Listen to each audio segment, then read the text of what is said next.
안녕하세요. 저는 60세의 딸을 둘을 둔 평범한 주부입니다. 저에게는 40년이 넘은 오랜 친구가 있는데요. 마치 자매처럼 아직도 서로 많이 의지하고 가깝게 지내는 친구입니다.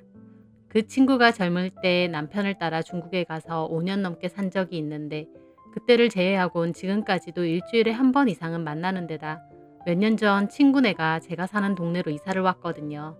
그래서 부부 동반으로 한 번씩 식사도 하고 어쩔 땐 여행도 가는 그런 사이입니다. 친구에게는 늦둥이 아들이 있고 저는 4살 터울의 딸이 둘 있어요. 친구는 아이를 너무 갖고 싶어 했지만 임신이 잘 되지 않아 마음고생이 정말 심했었어요. 옆에서 지켜보는 저도 힘들 만큼요. 그러다가 30대 후반이 돼서야 아이가 겨우 생겼는데 친구의 외동아들인 승원이었습니다.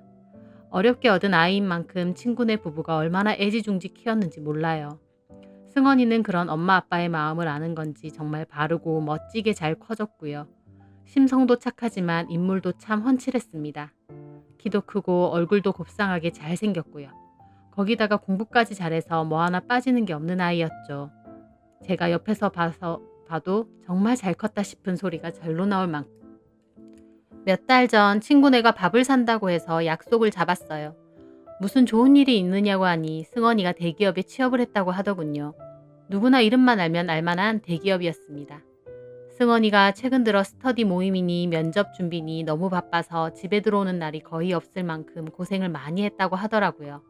그런데 결국 합격했다며 안쓰럽고도 기특하다고 눈물까지 글썽이는 친구였습니다. 저 역시도 친이모나 다름없었기에 진심으로 함께 기뻐해 주었습니다. 그렇게 승원이는 친구 부부의 자랑거리였습니다.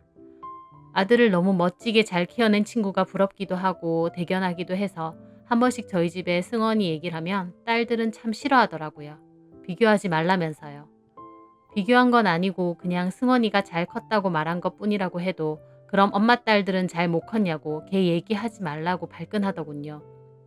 둘째 딸은 자기는 SNS 스타가 될 거라면서 허구한 날 폰에 얼굴을 쳐박고 다니는데요. 그럴 시간에 너도 취업 준비나 하라고 하고 싶었지만 꾹 참았습니다. 그런데 얼마 전 둘째 딸이 갑자기 호들갑을 떨면서 이거 보라고 자기 폰을 들고 오더라고요. 뭐냐고 하니 웬 남자 사진을 보여줍니다. 이거 승원이 아니냐고 하면서요. 딸이 주로 하는 건 인스땡 프로그램이라고 하는데 젊은 사람들이 많이 하는 SNS 어플이라고 하더라고요. 사진 속 남자의 얼굴은 승원이 같았어요. 하지만 옷차림이나 그 외의 것들은 전혀 승원이 같지 않았어요. 사진 속의 남자는 위통을 벗고 몸을 드러내고 있기도 하고 몸에 쫙 달라붙는 옷을 입고 있기도 했어요. 게다가 제일 황당한 건 팬티를 슬쩍 보이며 웃는 사진도 있고 엉덩이를 들이밀며 찍은 사진도 있었죠. 이상한 토끼 머리띠를 하고 있기도 하고요. 민망하고 흉측한 사진들을 보며 이게 도대체 뭐냐고 하니 둘째 딸이 이 사진 속 남자 승원이 같다고 하더군요. 제가 승원이가 미쳤다고 이런 사진을 찍냐고 했지만 둘째 딸은 얼굴이 승원이랑 똑같다며 오히려 발끈하더라고요. 제가 걱정이 돼서 이거 혹시 합성 그런 거 아니냐고 했더니 승원이 걔가 유명한 연예인도 아닌데 무슨 합성이냐며 딸애가 비웃습니다. 게다가 이어진 둘째 딸의 말은 더 과간이었습니다. 자기가 이 사진 밑에 달린 댓글을 타고 그 사람들의 계정에 들어가 봤는데 다들 돈 많고 나이 많아 보이는 아줌마들이라고 하는 거였습니다. 제가 그 사진과 밑에 적힌 글을 꼼꼼히 보니 이 남자애는 승원이가 아니라 댄이라는 이름의 남자인 듯 했어요. 댓글에도 다 댄이라고 써져 있었거든요. 댄이 귀엽네, 댄이 엉덩이 예쁘네 등등의 성희롱에 가까운 댓글이 가득했습니다. 승원이가 아니라 댄이라잖아 하는 제 말에 둘째 딸은 이런 데서 실명을 쓰겠냐고 오히려 지가 더 큰 소리를 치는 것이었습니다. 둘째 딸에게 무슨 말이 하고 싶으냐고 하니 둘째 딸 왈 승원이 이중생활하는 거 아니냐며 밤에는 아줌마들 만나면서 돈 버는 거 아니냐고 합니다. 그 말에 둘째 딸에게 꿀밤을 먹일 뻔했습니다. 이 남자는 승원이도 아니고 그냥 닮은 사람이다. 쓸데없는 소리 방정맞게 하고 다니지 마라. 그런 소리 한 거 승원이 모가 듣게 되면 내가 민망해서 얼굴을 어떻게 보느냐고 으름장을 놨습니다. 둘째 딸은 입이 대빨 나와서 자기 방으로 들어갔고요. 저는 그때까지만 해도 그 댄이라는 남자는 승원이와 닮은 남자고 딸애가 착각한 거라고 생각하며 대수롭지 않게 여겼습니다. 그런데 사건은 며칠 뒤에 일어났습니다. 큰애가 오랜만에 한턱 쏜다고 강남에 있는 호텔 중식당에 가자고 하더군요. 남편은 바쁘다고 안 간다고 해서 둘째만 데리고 호텔로 갔습니다. 퇴근하고 오는 첫째 딸이랑 같이 들어가려고 로비에서 기다리다가 제가 화장실이 급해서 로비에 있는 화장실에 혼자 갔거든요. 그런데 나오다 보니 저 앞에 엘리베이터 앞에 뜻밖에도 낯익은 얼굴이 보이더군요. 승원이었습니다. 여기서 다 만나네 싶어 반가운 마음에 다가갔는데 옆에는 웬 여자가 함께 있더라고요. 승원이 또래의 젊은 여자면 여자친구인가 보다 하고 모른 척 지나가려고 했는데 승원이 옆에 있는 여자는 뜻밖에도 제 또래인 나이든 여자였습니다. 게다가 화장이나 머리 스타일도 엄청 화려한 데다 옷이나 가방도 딱 봐도 명품 같았습니다. 한마디로 돈 꽤나 있는 듯한 느낌이었죠. 저 여잔 도대체 누굴까 싶어서 자세히 보니 승원이와 팔짱을 끼고 있더군요. 그러고 보니 승원이의 옷차림도 예사롭지 않았습니다. 넘겨서 반질반질한 머리와 쫙 달라붙는 옷. 꼭 며칠 전 둘째 딸이 보여줬던 사진 속 그 데니라는 남자와 비슷한 것이었어요. 아는 척을 해야 하나 말아야 하나 잠시 망설이던 찰나에 오히려 저를 먼저 발견한 건 승원이었습니다. 제가 어정쩡하게 쳐다보고 있자 승원이가 제 쪽으로 고개를 돌리다가 저를 보곤 정말 뜨악한 얼굴이 되는 것이었어요. 얼굴이 하얗다 못해 파랗게 질릴 정도로요. 이제 와서 모른 척 그냥 가는 것도 이상할 것 같더라고요. 그래서 다가가서 애써 밝게 웃으며 말했습니다. 승원아, 여기서 다 만나네. 제가 아는 척을 해도 승원이는 여전히 얼빠진 사람처럼 저를 보고 있었어요. 제가 무슨 저승사자라도 된 것처럼요. 그리고 그 옆에 나이든 여자는 갑자기 아는 척하는 저를 경계하듯 위아래로 훑더군요. 저 여자는 뭔데 나를 훑어보지? 속으로 기분이 나빴지만 그것보다 이게 무슨 일인가 궁금함이 더 컸습니다. 얼빠져 있는 승원이에게 제가 다시 말했어요. 아줌마는 혜정이 혜진이랑 밥 먹으러 왔어. 혜정이가 한턱 쏜대서. 그 말에 그 여자는 슬쩍 승원이에게 물어보더라고요. 누구냐고. 엄마 친구분이세요. 승원이의 대답에 그 여자는 벼랑간 귀찮다는 얼굴로 한숨을 푹 내쉬더니 끼고 있던 팔짱을 빼고 엘리베이터에 혼자 올라탔습니다. 저는 그 여자가 없어지고 나서야 누구냐고 물어봤습니다. 승원이는 잠시 망설이다가 뜻밖에도 회사 과장님이라고 대답하더라고요. 너네 회사 과장님이셔? 네, 사실 여기서 외국 바이어를 만나기로 했어요. 그래서 외국 온 거예요. 그렇구나. 딱 봐도 방금 올라간 여자가 회사원 같은 분위기는 아니었지만 그렇다고 하니 그냥 그런가 보다 하고 생각했습니다. 일하는 사람 시간을 너무 뺏었네. 얼른 올라가 봐. 네. 저는 저 멀리서 제가 하도 안 오니 저를 데리러 오는 둘째 딸을 발견하고는 서둘러 자리를 떴습니다. 괜히 이 자리에서 승원이와 마주치면 둘째 딸이 더 호들갑을 떨 것 같았기 때문이었어요. 그렇게 그 자리에서 벗어났지만 뭔가 깨름직하고 수상한 기분은 여전했습니다. 하지만 승원이가 제 아들도 아니고 더 따져 물을 것도 없어서 그냥 그렇게 지나갔습니다. 석연치는 않았지만 그렇다고 구태여 친구에게 그런 얘기를 시시콜콜 할 생각은 없었어요. 괜한 오해를 만들고 싶지도 않았고요. 하지만 오히려 며칠 뒤 저에게 연락을 한 건 승원이었습니다. 모르는 번호로 연락이 오더라고요. 친구와 친하게 지내긴 하지만 자식들 번호까지 몰랐는데 제 핸드폰에 같은 번호로 전화가 2번 와서 받아보니 대뜸 이모 저 승원이에요 하더군요. 아줌마가 네 번호는 몰랐다며 무슨 일이냐고 엄마한테 무슨 일 있느냐고 물어보니 그건 아니라고 시간이 되면 잠깐 볼 수 있느냐고 하더라고요.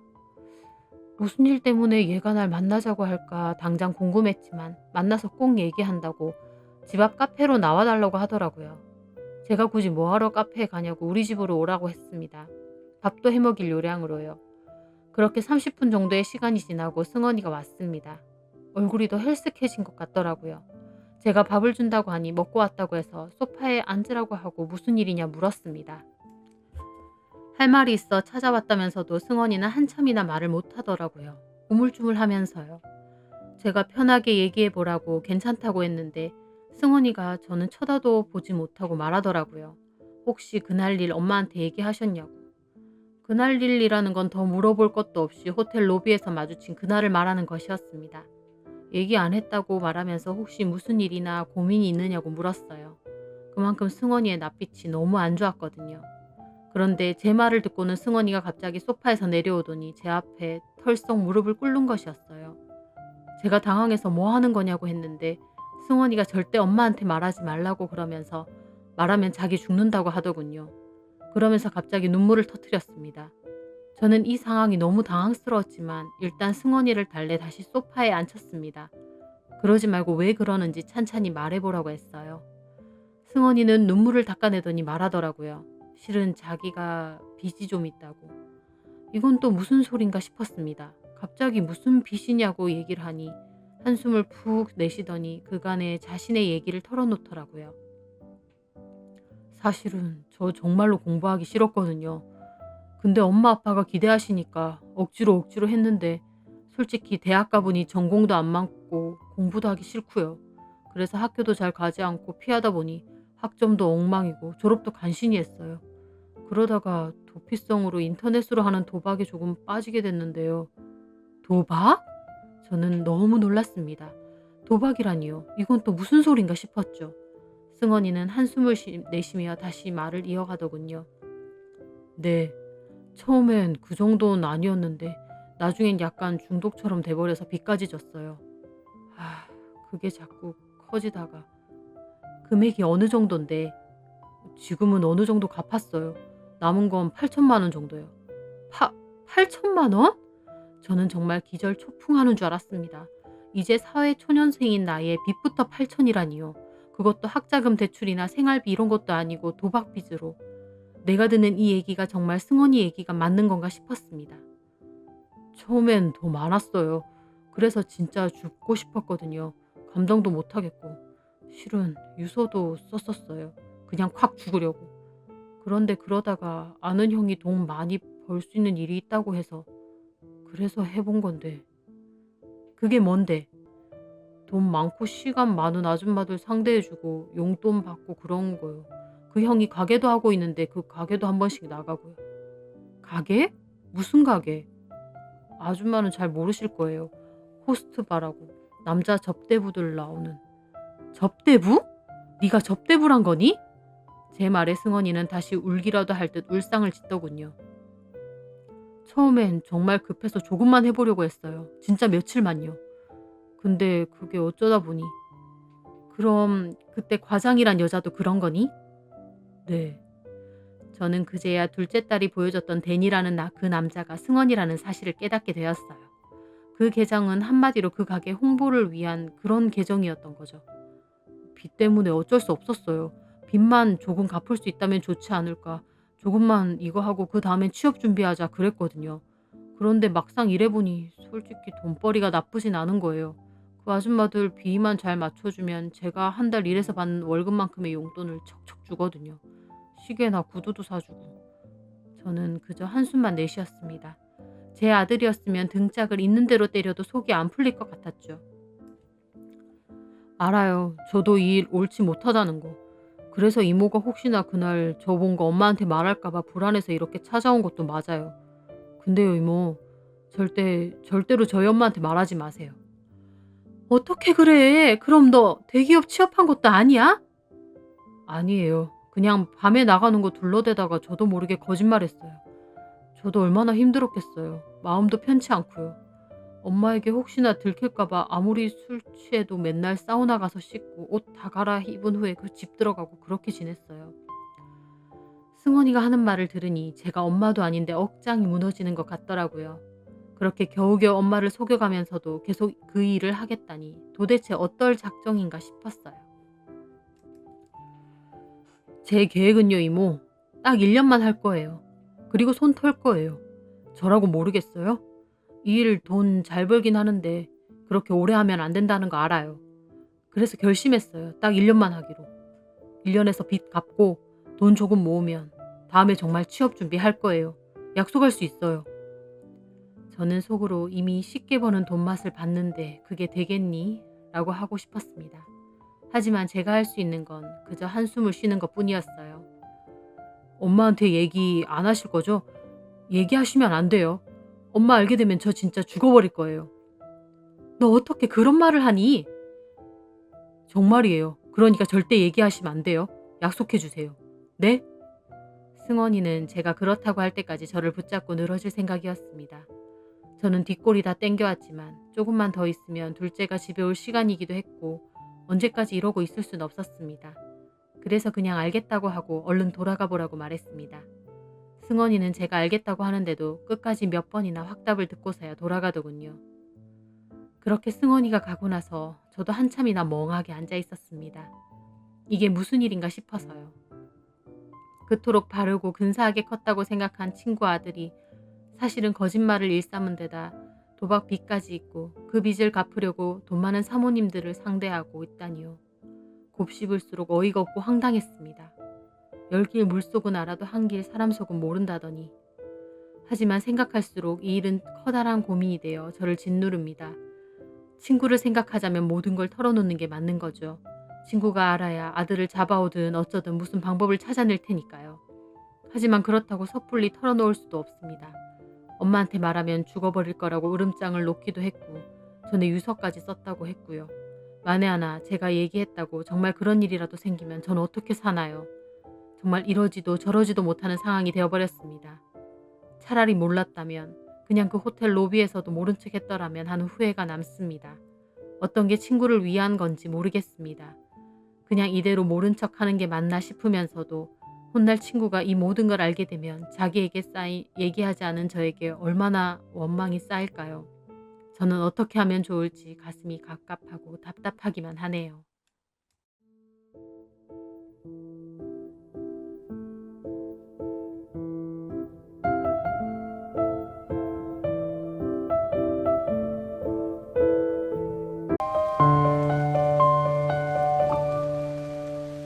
안녕하세요. 저는 올해 38살 작은 중소기업에 다니는 평범한 여자입니다. 저는 학창시절 공부는 제법 잘하는 편이었지만 졸업할 때쯤 아버지 사업이 크게 기울면서 대학 진학을 포기해야 했어요. 고등학교를 졸업하고 바로 사회생활을 시작했고 악착같이 돈을 모아 2년제 야간대학을 겨우 마쳤습니다. 그리고 한 중소기업에 입사하게 됐죠. 남들 보기에 크고 그럴듯한 회사는 아니지만 저를 사회의 일원으로 받아준 고마운 직장이었고 규모가 작긴 하지만 내실 있고 탄탄한 회사였습니다. 회사 생활이라는 게 다 그렇듯 힘들고 지칠 때도 많았지만 그 중에서도 제게 유독 힘이 되어주는 사람이 한 명 있었는데요. 저보다 9살이 많았던 대리님이었죠. 이름은 오성환이었는데 특별히 인물이 좋거나 회사 내에서 능력이 출중해서 인정받는 그런 사람은 아니었습니다. 하지만 성격이 정말 좋았고 넉살도 있는 편이고 무엇보다 늘 저를 잘 챙겨주고 배려해주는 사람이었어요.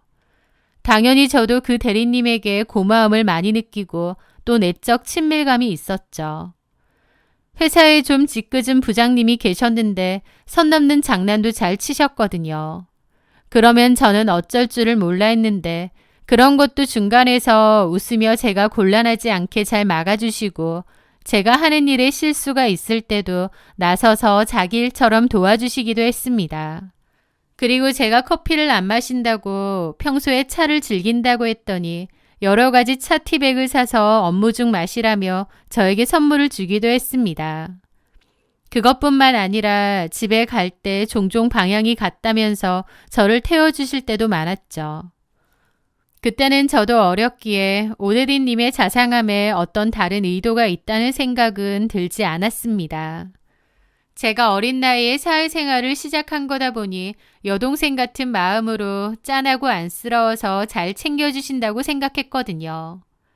언제 한번 단단히 신세를 갚아야겠다고 마음먹은 저는 월급날 대리님에게 밥을 한번 대접하겠다고 했죠. 그 대리님은 자기가 뭘 했다고 밥을 먹겠냐며 그리고 어떻게 저한테 얻어먹겠냐며 손사래를 쳤지만 제가 끝까지 우겨서 식사를 하게 되었습니다. 그렇게 분위기 좋은 식당에서 밥을 먹으며 이런저런 대화도 나누게 되었습니다. 내가 사줘야 되는데 현정 씨 덕에 이렇게 좋은 데서 밥도 다 먹네. 저야말로 대리님 덕분에 오랜만에 이런 것도 먹는 거죠. 실은 예전엔 저희 집도 이런 곳에 자주 외식하러 다녔는데 저희 아빠 사업이 어려워진 뒤로는 상상도 못할 일이 됐거든요. 저는 제 집안일에 대해서 남한테 말하는 법이 없었는데 그날 분위기 때문이었는지 저도 모르게 대리님에게 그런 얘기를 했습니다. 그런데 제 얘기에 그 대리님도 놀라더니 그러시는 거예요. 현정 씨도 나랑 집 사정이 비슷한 것 같네. 그래서 내가 현정 씨한테 더 마음이 갔나 봐. 실은 우리 집도 그렇거든. 아버지가 농장을 크게 하셨는데 친척한테 보증 잘못 서줬다가 집안이 풍비박산 났었거든. 아버지 그 충격으로 쓰러지셨다가 결국 돌아가시고 그때부터 내가 홀어머니를 모시고 가장 노릇을 해왔지. 대리님의 담담한 고백에 저는 깜짝 놀랐습니다. 늘 여유롭고 친절하기만 했던 대리님에게 그런 아픔이 있을 줄은 상상도 못했거든요. 대리님은 씁쓸하게 웃으며 말을 이었습니다. 그런 일을 겪어서 그런지 돈 많이 벌고 이런 것보다 성실하게 하루하루 벌어서 가족들하고 오순도순 행복하게 사는 게 내 꿈이야. 사내 자식이 꿈도 배포도 없냐고도 하지만 그런 일을 겪고 나면 가족만큼 중요한 게 없다는 걸 깨닫게 되거든.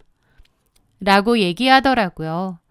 그 순간 저는 그 사람이 착한 직장 상사가 아니라 나와 비슷한 아픔을 가진, 그래서 서로를 이해해 줄 수 있는 사람처럼 느껴졌습니다.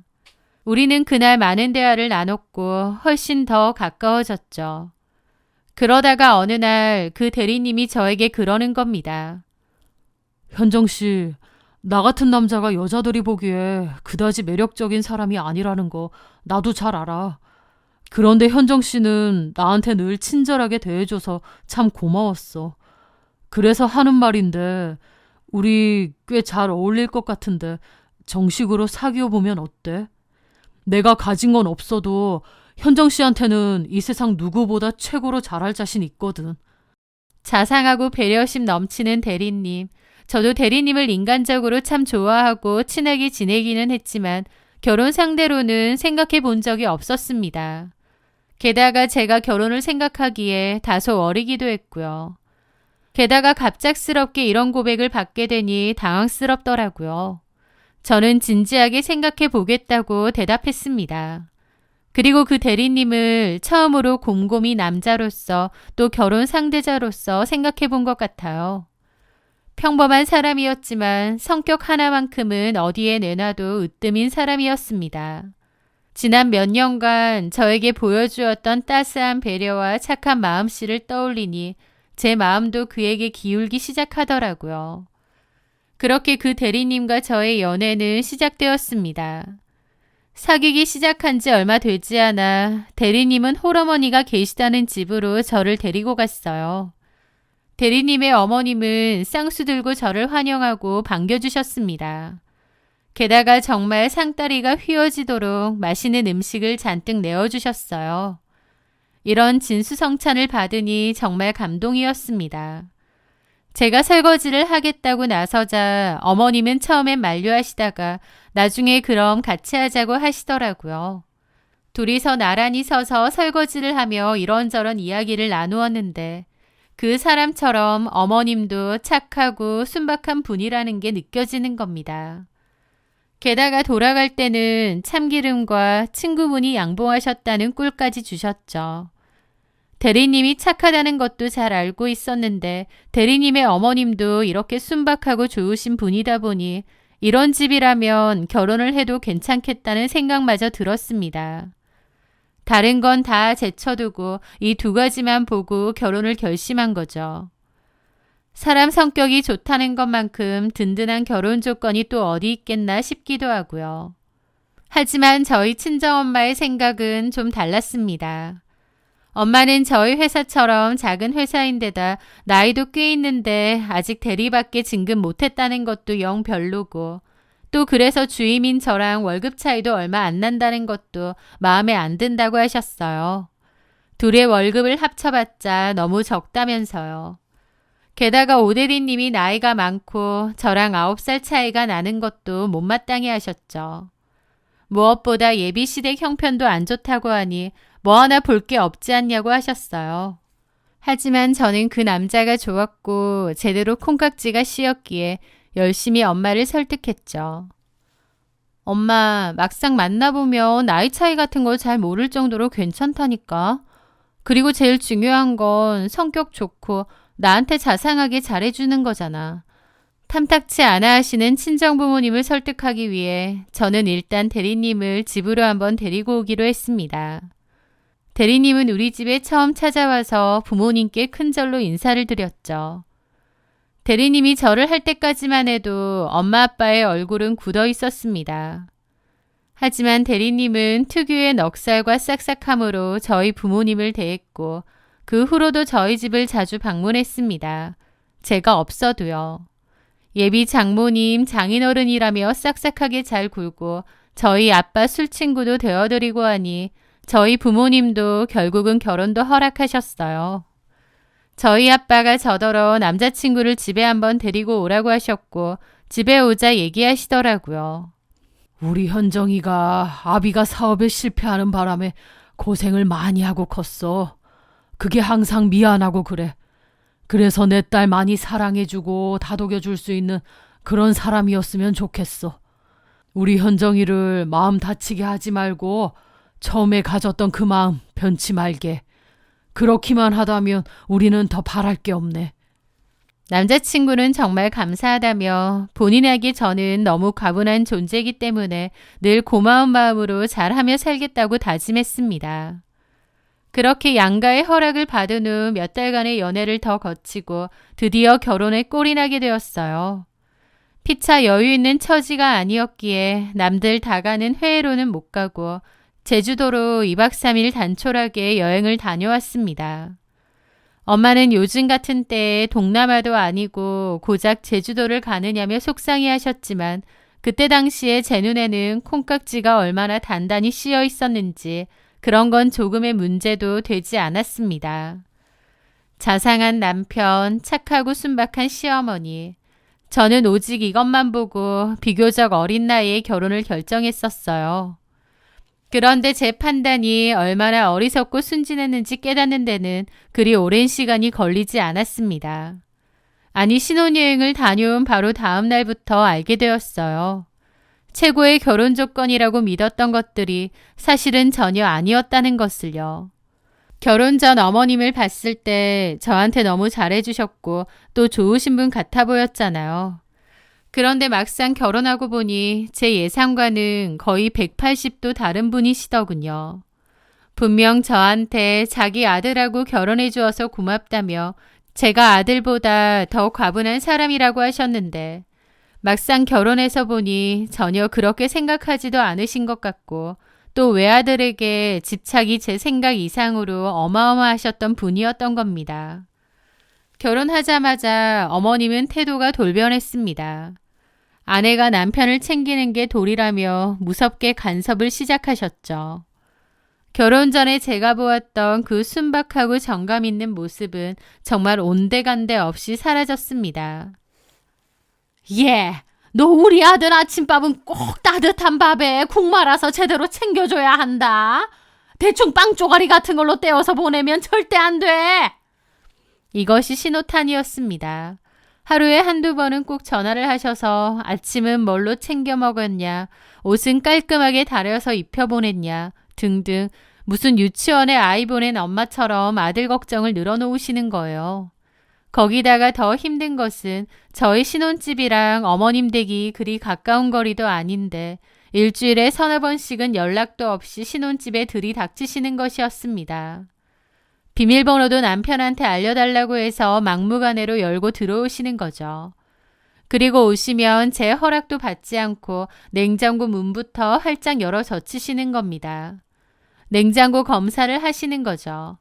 냉장고에 먹을 게 이것밖에 없는데 도대체 우리 아들 끼니를 어떻게 챙겨 먹이는 거냐? 너 우리 아들 밥은 해 먹이는 거냐? 어머님, 저도 회사 다니잖아요. 집에서 밥 먹는 날보다 밖에서 먹는 날이 더 많아요. 저녁도 회사에서 가볍게 먹고 오거나 하는 날도 많고요. 식재료 이것저것 많이 사다 놓으면 결국 다 상하고 버리게 돼서 일부러 안 사놓은 것도 있어요. 필요한 건 틈틈이 마트에 들러서 사다 먹으니까 걱정하지 마세요. 하지만 어머님은 제 말을 듣는 둥 마는 둥 궁시렁거리며 우리 아들 밥 똑바로 챙겨 먹이라는 불만을 끊임없이 터뜨리셨어요. 그것뿐인가요? 회사 식사 보니까 너무 형편없더라면서 저한테 도시락 싸주라는 소리까지 하시는 겁니다. 물론 저는 못하겠다고 했고 그 일로 어머님과 감정 싸움이 있었어요. 게다가 더 황당한 일도 있었습니다. 새벽 5시쯤 자고 있는데 어머님이 갑자기 전화를 하시더군요. 아가, 네 남편 어젯밤에 술 많이 마셨던데 얼른 북엇국이라도 끓여서 먹여라. 너도 출근해야 되니까 지금 일어나서 준비해도 시간이 모자라겠다. 아니, 근처에 사시는 것도 아닌 분이 저희 남편 어제 술 마신 건 어떻게 하시고 새벽부터 전화를 하시는 건지. 그런데 가만 보면 어머님은 아들이 하루 종일 뭐 했는지, 누구를 만났는지, 심지어 회사에서 무슨 일이 있었는지까지 다 알고 계시는 것 같더라고요. 알고 보니 남편이 시시콜콜 전화로 보고를 하는 것이었습니다. 저는 남편이 그 정도의 마마보이라는 건 상상도 못했습니다. 남편에게 물어보니 평생 자기 하나만 보고 사신 분이기 때문에 어머님이 원하시는 대로 다 맞춰드리겠다고 하더라고요. 다른 건 다 몰라도 성격 하나는 너무 좋은 것 같아 이 결혼도 결정한 건데 결혼하자마자 알게 된 거죠. 마마보이 기질이 다분한 남편에 집착과 간섭이 어마어마한 시어머니까지. 결혼 전 저에게 보여주었던 모습은 나이 든 아들을 장가 보내려는 어머님의 필사적인 연기였던 겁니다. 하지만 뒤늦게 눈치채도 어쩌겠나요.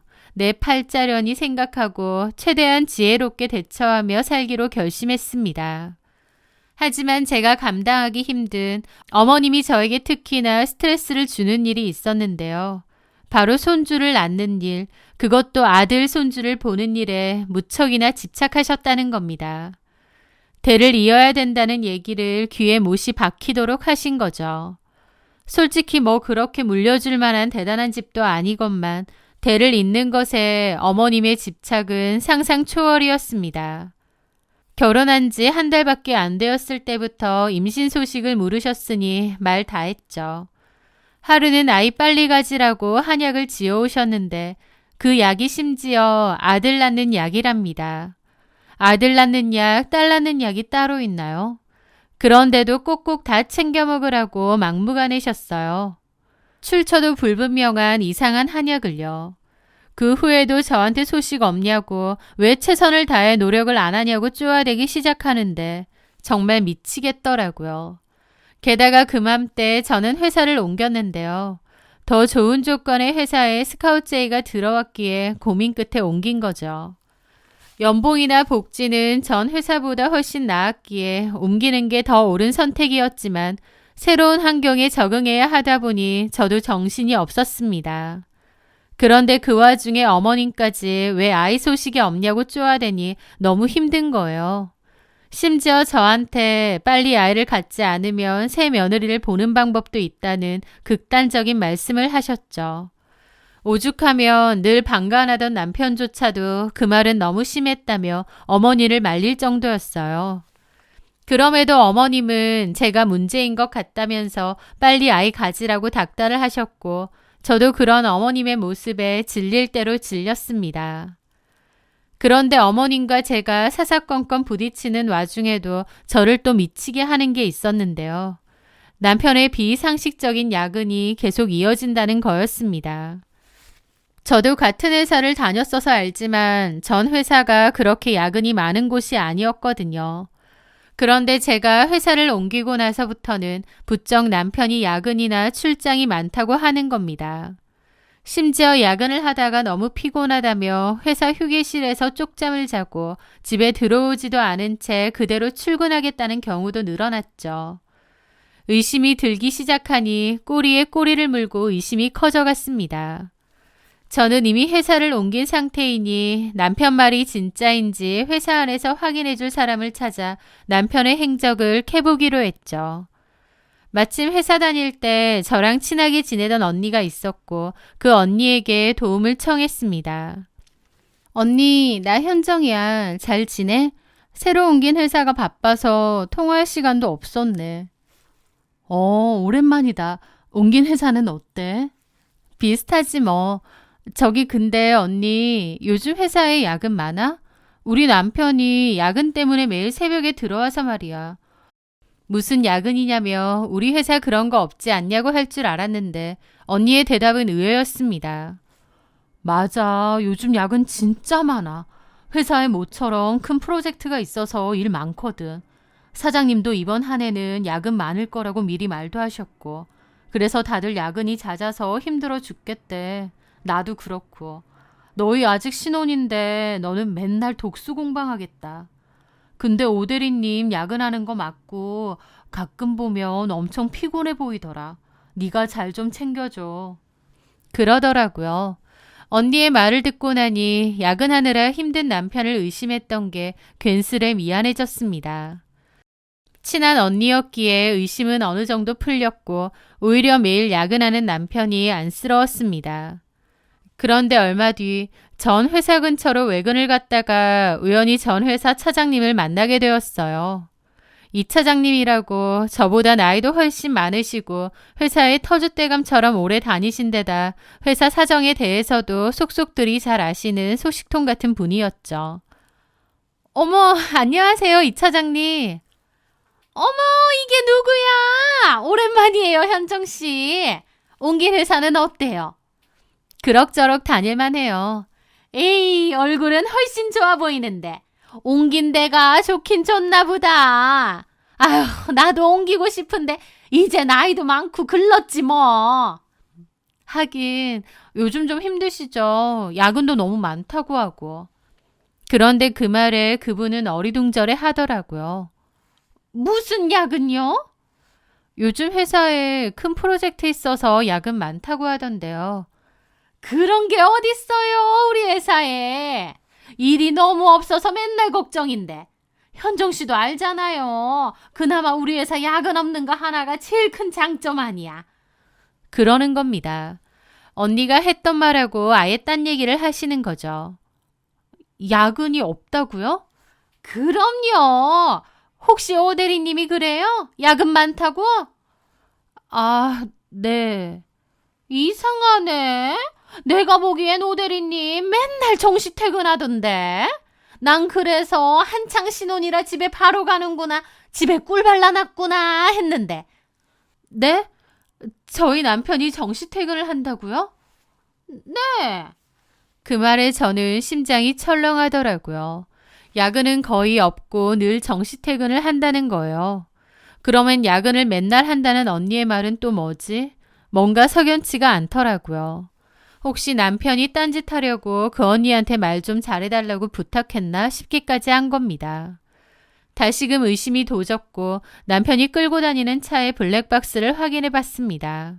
하지만 아주 깨끗하더군요. 그래서 남편의 핸드폰도 뒤져보았습니다. 패턴이 걸려 있었지만 워낙 단순한 사람이라 한글 자음 모양 몇 개를 그려보니 금방 풀리더라고요. 하지만 문자 메시지, 통화 기록, SNS까지 샅샅이 뒤졌지만 이상한 점은 없었습니다. 아무리 뒤져봐도 뭐가 없었던 거죠. 도대체 뭘까 싶고 찜찜하던 나날이었는데 어느 주말이었습니다. 자기야, 나 파주에 좀 다녀와야겠어. 친한 친구 아버님이 갑자기 돌아가셨대. 워낙 친한 친구라서 같이 있다가 발인까지 보고 올 생각이야. 우리 아버지 돌아가셨을 때도 이 친구가 와서 내내 곁에 있어줬거든. 친한 친구 누구? 나도 대강 다 알잖아. 우리 결혼식도 왔었어? 아, 결혼식 못 왔던 친구야. 고향 살다가 얼마 전에 파주로 이사 간 친구인데 하여튼 엄청 친했던 친구 있어. 그럼 다녀올게. 뭔가 찜찜하던 차에 상갓집까지 간다고 하니 더 이상하더라고요. 하지만 상갓집 간다고 했는데 설마 싶은 생각으로 말았습니다. 그런데 그날 새벽녘 제 핸드폰이 요란하게 울리는 바람에 잠에서 깼습니다. 처음에는 또 시어머니려니 했는데 지역번호가 다른 거예요. 이 새벽에 뭐지 싶어서 받아봤죠. 오성환 씨 가족분 되시죠? 여기는 병원인데요. 오성환 씨가 교통사고 당하셔서 지금 병원에 계시거든요. 심장이 철렁 내려앉았죠. 갑자기 남편이 교통사고를 당했다는 거예요. 이 시간에요. 네? 사고라뇨? 정말 저희 남편 맞나요? 경찰은 남편이 신원을 확인했다고 하면서 최대한 빨리 병원으로 와달라고 하더라고요. 너무 황당했지만 일단 병원이라고 하니 급하게 차를 끌고 갔습니다. 그렇게 가보니 남편은 응급실에 누워있는 거예요.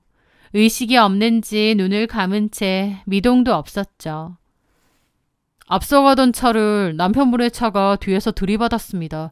음주운전이 의심되는 상황이에요. 그리고 동승자분이 한 분 계셨는데 그분도 좀 다치셨고 저쪽 침대에 계시거든요.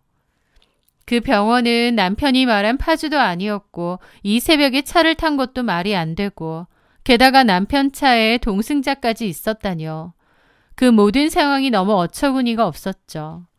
경찰을 저를 동승자에게 데려가서 아는 사람이냐고 묻더라고요. 그런데 그 동승자의 얼굴을 확인한 순간 그 자리에서 얼어붙고 말았습니다. 동승자는 바로 제가 남편의 행적을 조사하기 위해 도움을 청했던 회사에 야근이 많다고 말해주었던 바로 그 친한 언니였으니까요.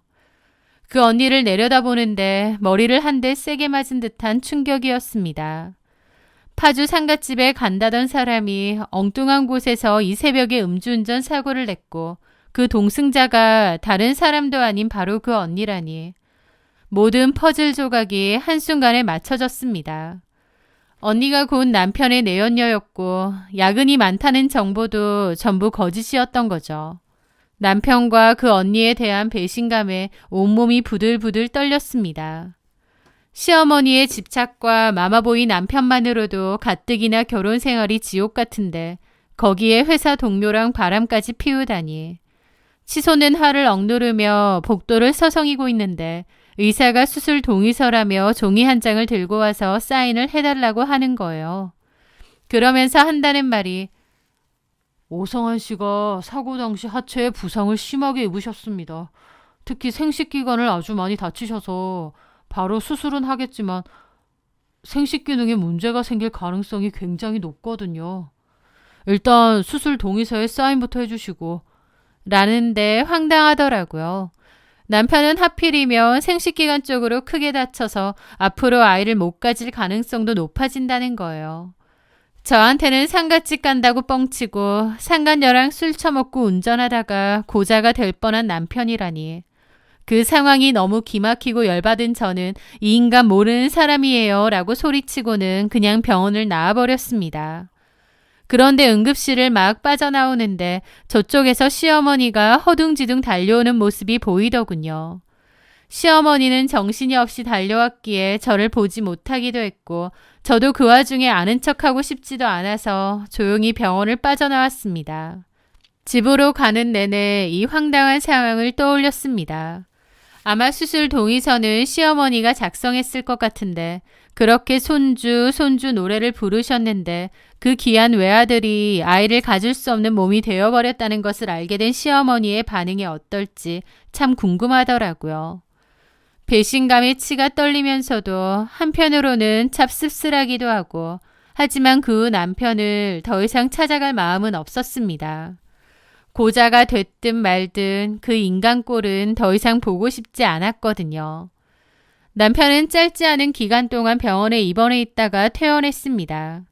그리고 경찰 조사가 마무리되면서 남편이 음주운전으로 사고를 냈다는 것이 명백한 사실로 밝혀졌고 피해자에게 막대한 보상금을 물어주어야 했죠. 시어머니는 결국 본인의 집과 얼마 안 되는 땅까지 팔아 보상금을 마련했습니다. 그리고는 자기는 이제 집이 없으니 이제부터 우리 집에서 같이 살아야 된다고 선언하시는 거예요. 저는 콧방귀를 꼈죠. 그러시든지 말든지 마음대로 하세요. 저랑 이제 아무 상관 없으니까. 저 이혼할 거예요. 그리고 남편에게 그동안 쌓였던 모든 말을 쏟아냈죠. 그동안 잘도 속이고 그 언니랑 바람을 피워. 진짜 지저분하고 역겹다. 깨끗하게 이혼하자. 저는 남편에게 이혼을 통보했습니다. 불륜 저지르다가 사고 쳤으니 솔직히 할 말 전혀 없잖아요. 그런데도 어머님의 반응은 정말 황당했습니다. 이 못된 것이 네 남편 다치고 돈까지 다 날리고 나니까 이제 와서 이혼을 하자고 하냐? 네가 우리 집에 들어오고 나서 교통사고가 나지를 않나? 너 때문에 우리 집안이 아주 망한 거야. 저 때문에 집안이 망했다는데 저도 가만히 있을 수는 없었죠. 어머니, 말은 똑바로 하셔야죠. 집이 망하게 생긴 건 저 때문이 아니고요. 어머니 아들이 바람나서 상간녀 태우고 음주운전하다가 사고 내서 그런 거예요. 누구한테 덮어 씌우는 거예요? 그렇게 저는 그날 어머님에게 하고 싶은 말 다 했고 크게 싸웠습니다. 그리고 집에서도 나갔죠. 그 진흙탕 싸움일 거라 생각했는데 놀랍게도 남편은 순순히 이혼에 응하겠다고 했습니다. 저는 소송 이혼까지 생각했는데 그럴 필요 없이 협의 이혼으로 하기로 했죠. 저는 바로 위자료도 요구했습니다. 남편은 위자료도 버텨봤자 괜히 소송 비용까지 떠안게 될 것이라고 생각했는지 위자료도 순순히 내주더군요. 그리고 저는 상간녀인 그 언니에게도 위자료 청구 소송을 하겠다고 엄포를 놓았는데 남편은 상간녀가 물어줘야 할 위자료까지 전부 대신 물어주었습니다. 돈도 없는 집안에서 위자료를 이렇게 착착 내주는 걸 보니 하루라도 빨리 이혼시키고 싶다는 뜻이구나 싶더라고요. 그래서 그 내막이 궁금해서 이 차장님에게 연락을 해서 물어봤는데 그 이유를 정확히 알게 되었죠. 현정씨 마음고생 많지? 세상에 어떻게 오대리랑 성대리랑 그럴 수가 있어? 미친 거 아니야? 게다가 성대리가 오대리 애를 임신했고 그것 때문에 현정씨랑 오대리랑 이혼했다는 소문이 파다하더라고. 근데 웃긴 게 그것들 뻔뻔하게 얼굴 잘 만들고 다닌다? 그 얘기를 들으니 알겠더라고요. 남편이 사고로 인해 고자가 되었는데 그 와중에 그 상간녀는 임신을 했다 보니 시어머니 입장에선 옳다쿠나 한 거였습니다. 아마 시어머니는 하늘이 도왔다고 생각했을 거예요. 그래서 저와의 이혼을 서두르고 남편과 그 언니를 재혼시키려 한 거였던 거죠. 그 이야기를 들은 저는 씁쓸해야 마땅하잖아요. 저는 결국 이혼하고 그것들은 재혼하고 아이 낳고 살 거니까요. 그런데요, 이 차장님이 뒤이어 어떤 말을 해주더라고요. 그 얘기를 듣는데 저도 모르게 깔깔깔 웃음까지 나왔습니다. 제가 왜 웃음이 터졌는지는 그 이유가 있었죠. 어쨌든 그 모든 이혼 절차가 마무리되었고 전 남편과 저는 남남이 되었습니다. 한때 제 회사 생활을 도와주던 은인 같던 사람. 하지만 지금은 제 뒤통수를 치고 저한테 엄청난 배신을 선사한 생각만 해도 최악인 인연이 되었죠. 저는 위자료 다 받고 이혼했고 새 회사 다니면서 바쁘게 살았습니다. 그렇게 시간은 흘러 2년 정도 지났을까요? 외근 갔다가 정말 우연하게도 전 남편을 보게 되었습니다. 그 인간은 그 언니랑 재혼해서 애 낳고 산다고 했던 것 같았죠.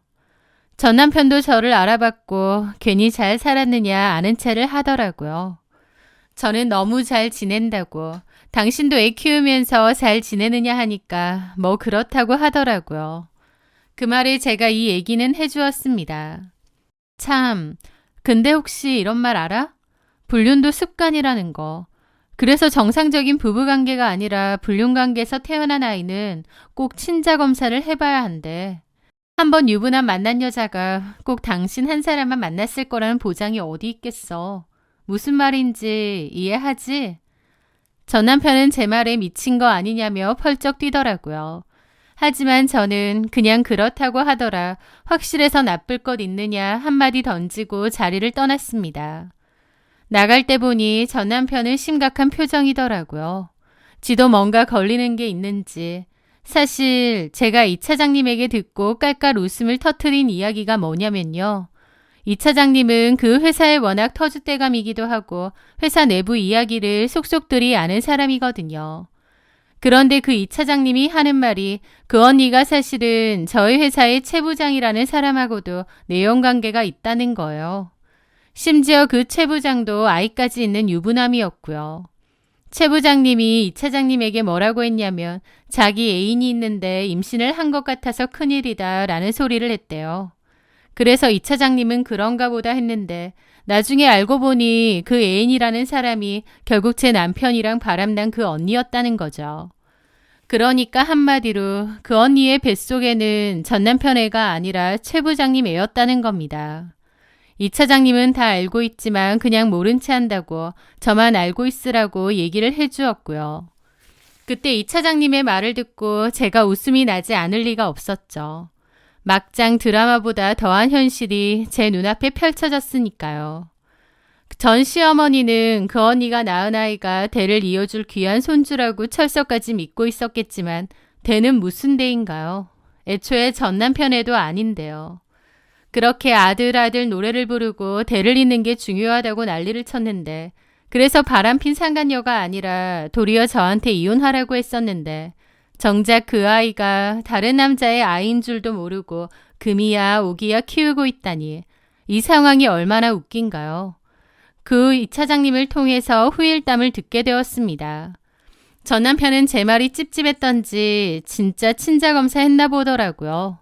그리고 자기 애가 아니라고 나온 거죠. 그 사실에 발칵 뒤집어지고 전 시어머니가 회사 찾아와서 그 언니 머리채 잡고 아주 난리도 아니었답니다. 그 뱃속의 아이가 누구의 아이인지 다 알게 된 거죠. 대를 잇기는커녕 그동안 남의 자식 뒤치다꺼리 해준 셈이니 뒤로 낮아빠지는 심정이었을 겁니다. 지금쯤 그들은 뭘 하고 있을까요? 아마 서로의 얼굴을 보며 다 너 때문이다 라고 소리치며 원망하고 있겠죠. 저는 그 지긋지긋한 인연의 감옥에서 벗어나 후련한 마음으로 살고 있습니다. 본인들의 심성을 완벽히 가린 채 세상 둘도 없이 착한 남자와 착한 시어머니 코스프레를 했던 그 사람들을 떠올리면 사람이 제일 무섭다는 생각이 새삼 드네요. 제 이야기 이렇게 끝까지 들어주셔서 정말 감사합니다.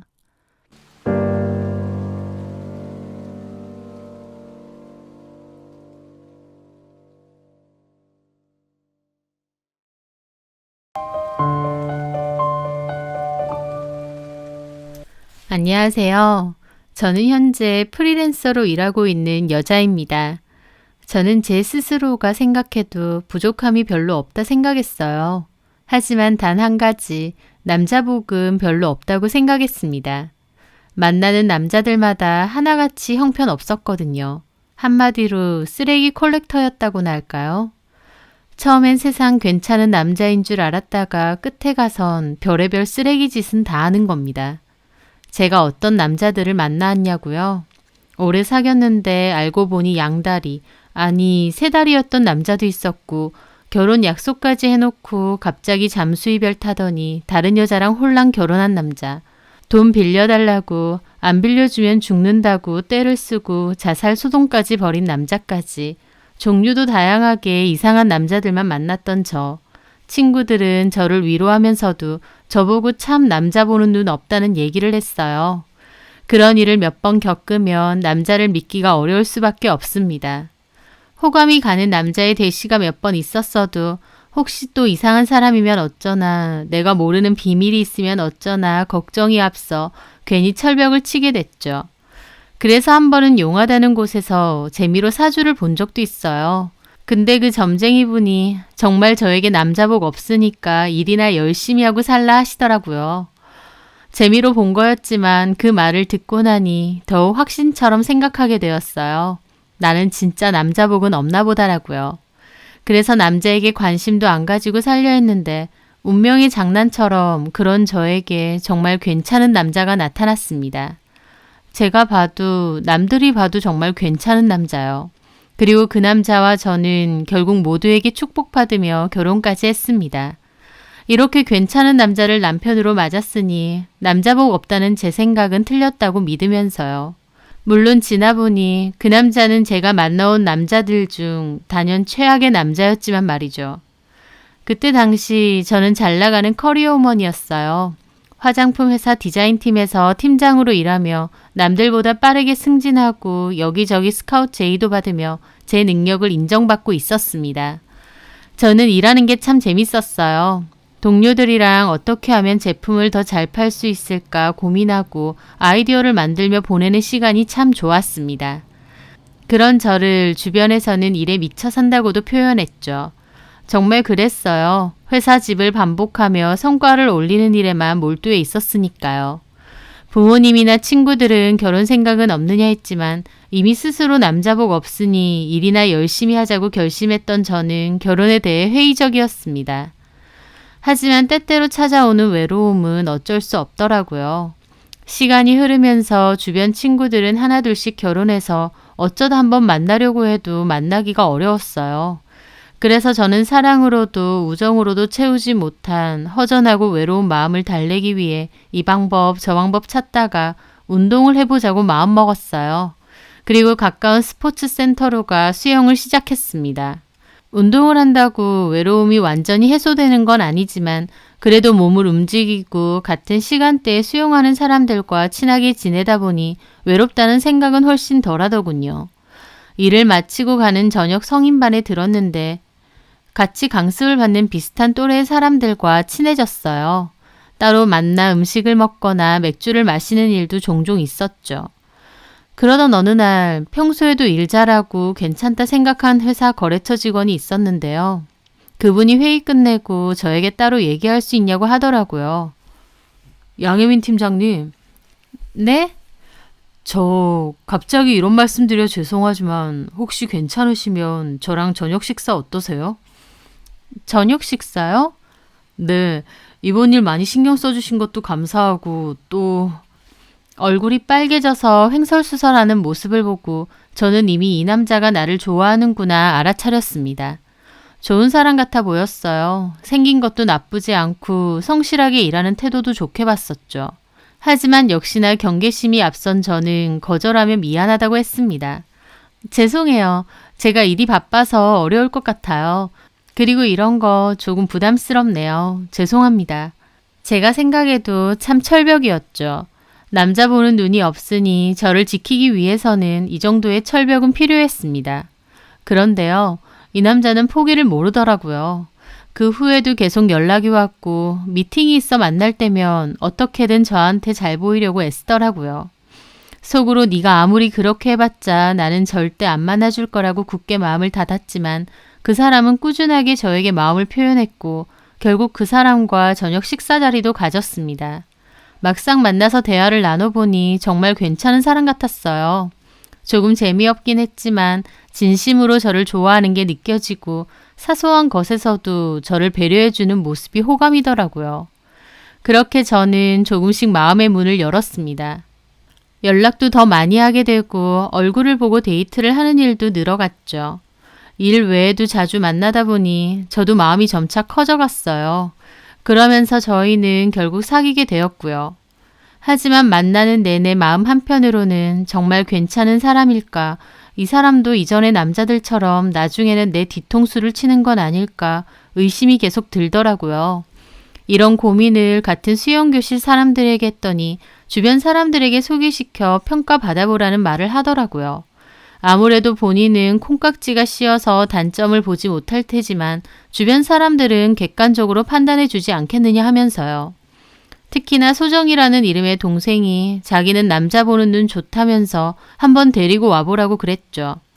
그래서 저는 수영교실 사람들에게 남자친구를 소개시켜주기로 했어요. 남자친구에게는 그냥 수영교실에서 친하게 지내는 언니 동생이랑 밥 한 끼 먹자고 얘기했고요. 너무 불편하게 생각하지 마. 그냥 간단하게 식사만. 어때? 우석 씨가 싫으면 어쩔 수 없고. 아니야. 날짜 정해서 알려줘. 내가 괜찮은 식당 예약해 볼게. 그렇게 며칠 후 남자친구를 소개할 자리가 마련되었어요. 수영교실 언니들은 일부러 이것저것 질문을 퍼부었습니다. 부담스러울 만도 한데 남자친구는 웃으며 대답도 잘해주더라고요. 분위기만 보면 화기애애했어요. 그래서 저도 어느 정도 안심했고요. 친한 동생이었던 소정이는 남자친구가 잠깐 화장실 간 사이에 저에게 말하더라고요. 언니, 남자친구분 정말 괜찮은 사람 같은데요? 그래? 그렇게 보인다니 좀 안심이네. 부럽다. 나도 저런 남자 만나야 되는데.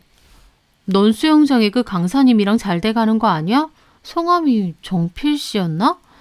어머, 아니에요. 그런 거. 그냥 몇 번 센터 카페에서 커피 사주길래 마신 거지. 전혀 그런 마음 없어요. 아, 그래? 암튼 좋은 분 같으니까 잘해봐요, 언니. 그래, 오늘 다들 나와줘서 고마워요. 그렇게 제가 감사 인사를 나누고 있는데 어느새 화장실에서 돌아온 남자친구는 이미 자기가 계산도 다 했고 커피도 자기가 살 테니 카페에 가서 더 이야기를 나누자고 하더라고요. 그 얘기를 하는 남자친구의 듬직한 모습에 저는 괜히 기분이 좋았어요.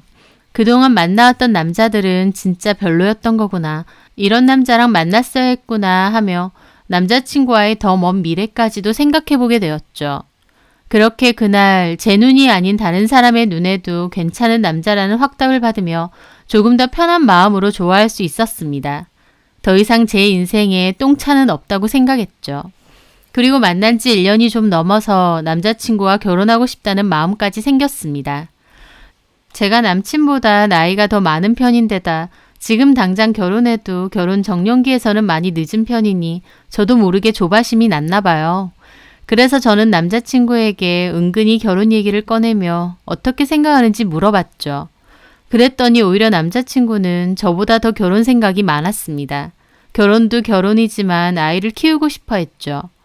나보다 나이가 어리니까 결혼을 부담스러워하지 않을까 걱정했는데 그런 기색 없이 좋다고 해서 조금씩 결혼에 대해 진지한 얘기를 나누었어요.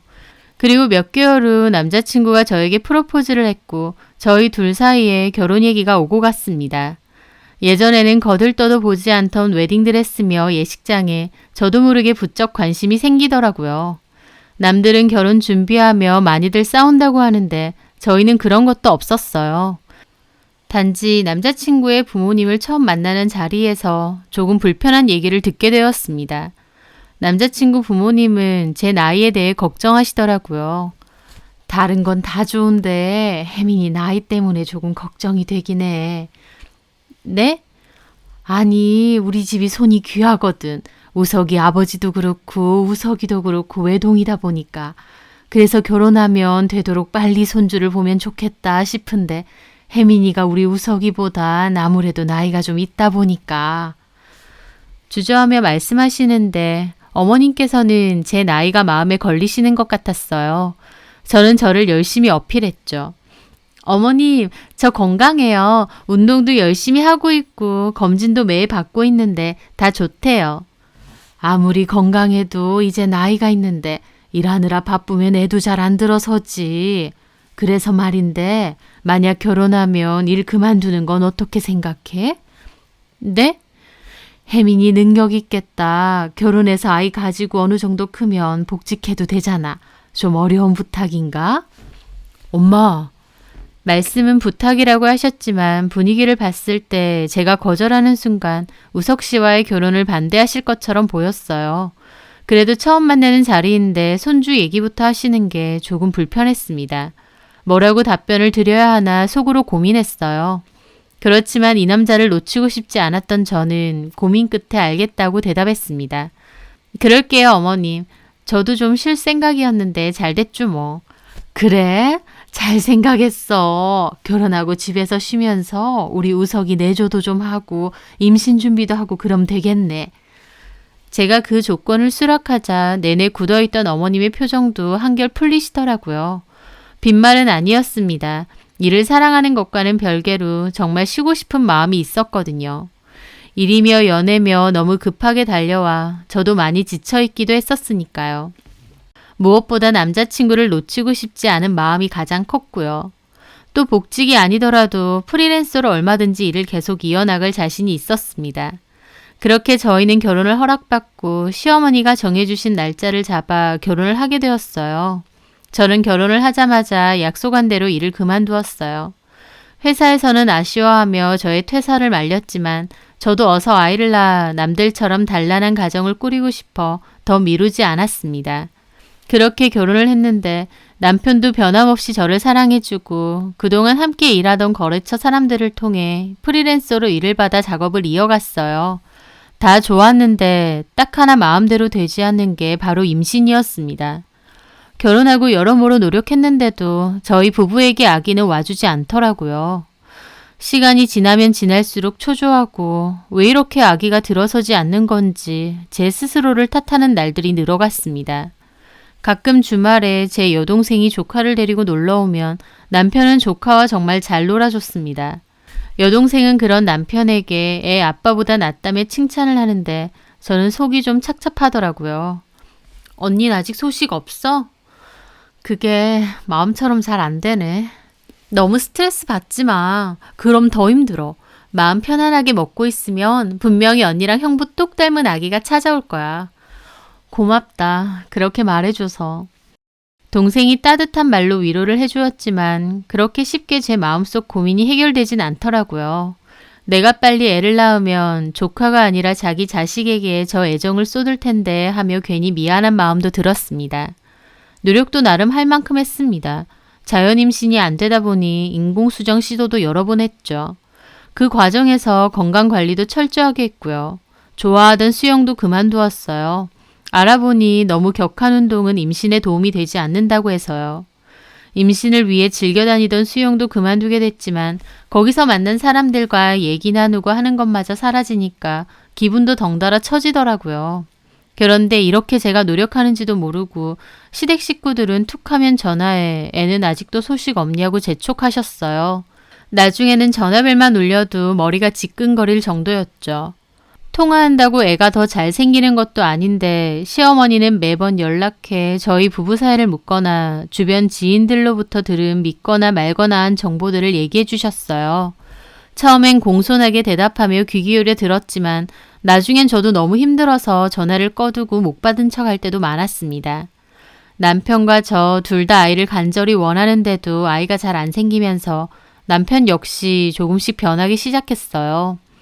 회사에서 해외 사업 쪽으로 직렬이 바뀌며 더 바빠졌고 해외로 출장을 나가는 일도 많아졌습니다. 아기는 저 혼자 애쓴다고 생기는 게 아니잖아요. 병원에서 지정해준 날짜에 맞춰 함께 노력해야 하는데 출장이 겹쳐 임신 가능 시기를 놓치는 경우도 허다하게 생겼습니다. 남편은 그럴 때마다 말로는 미안하다고 했지만 제 눈에는 아이를 갖는 것에 많이 지친 듯 보였어요. 병원에서 흘러가는 말로는 산모 나이에 대한 말을 했는데 남편은 그 말에 꽂힌 듯 계속 신경을 썼습니다. 이번엔 다른 사람이 가면 안 돼? 일인데 어떻게 그래? 매번 중요한 때에 출장 가면 어떡해? 미안해. 미안한데 나도 어쩔 수 없잖아. 나도 원해서 가는 거 아니야. 말 좀 그렇게 하지 마. 내가 뭘. 그렇잖아. 아이 원하는 거 나도 마찬가지야. 아니 내가 더 원해. 근데 이렇게 노력해도 안 생기는 거 병원에서 네 나이 때문이라 그렇다잖아. 그렇다고 대놓고 말한 적 없어. 여러 이유 중 하나라고 한 것뿐이야. 그리고 지금 내 탓하는 거야? 나 당신보다 나이 많은 거 모르고 좋아했니? 모르고 결혼하자고 했어? 그게 아니라 진짜 섭섭하다. 어머님이 스트레스 주는 것보다 당신한테 이런 얘기 듣는 게 더 상처야. 알아? 미안해. 내가 말 실수했어. 저는 서러움이 북받쳐올라 결국 눈물까지 보이고 말았습니다. 의지하던 남편마저 제 나이를 걸고 넘어지며 저를 탓하니까 도저히 참을 수가 없더라고요. 남편은 자기가 잘못했다고 사과했지만 마음이 쉽게 풀리지 않았습니다. 그래서 남편이 출장을 간 다음 날 저는 오랜만에 동호회 사람들을 만나게 되었어요. 누구라도 만나서 하소연도 하고 위로도 받고 싶었죠.